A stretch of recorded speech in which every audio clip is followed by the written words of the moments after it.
Hello, I'm Robert Killen, Director of the Lane Small Business Development Center, and this is a Lane Business Update for Tuesday, March 30th.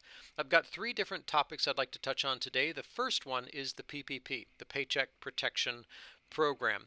If you've been following this program, you're likely aware that the PPP was scheduled to sunset tomorrow, March 31st. But you might also be aware that both the House and the Senate approved an extension that we've been waiting for the President to sign. Well, just this morning, we received this press release that the President has indeed signed that act, the PPP Extension Act, into law. What this means is that you now have 2 more months through May 31st to get an application for the PPP through your lender. Now, if you've been having any challenges with this, you're still not sure about it, if there's anything that's keeping you from moving forward and you'd just like someone to talk to about it, reach out to me. My team and I are prepared to help you better understand the program, how it might help you, and if you're having troubles, sometimes we can help get troubles solved, challenges solved. Not all the time, but we do try. So don't hesitate to reach out to us. The second thing that I wanted to mention is regarding the Restaurant Revitalization Fund. With this program, when it came out, there was a general agreement or assumption that restaurants who want to participate in this program, and it's not open for applications yet, but restaurants that would want to apply to this program would have to have a DUNS number and a SAM number, and I've communicated that. That was the expectation. There was a lot of pushback by the industry, enough so that we just received, as of this morning, notification from the SBA that they will not be requiring restaurants to apply for DUNS or SAM's numbers in order to apply for this grant. That's a huge shift and a very beneficial one, because it's somewhat daunting to do that, especially the SAMs, and it can take a couple weeks to get done.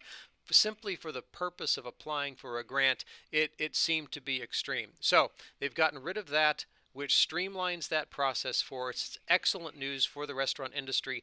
As I mentioned, this isn't yet in place. We don't have the applications in place, and we've heard that because they are working very hard to make it a successful program, it's taking a little time. At this point, they don't expect applications to open up for this program until later in April. They do expect an April opening date, but not for a little while.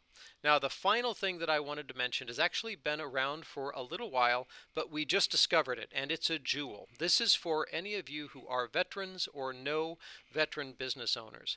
It has been the case for many years that certain certifications that a veteran receives, these are exams that they take to get certified in a specific area, are reimbursable through the GI Bill. They still have to pay up front, but they can get reimbursed. So it's a little bit different than taking a course, but it is a benefit that they have access to.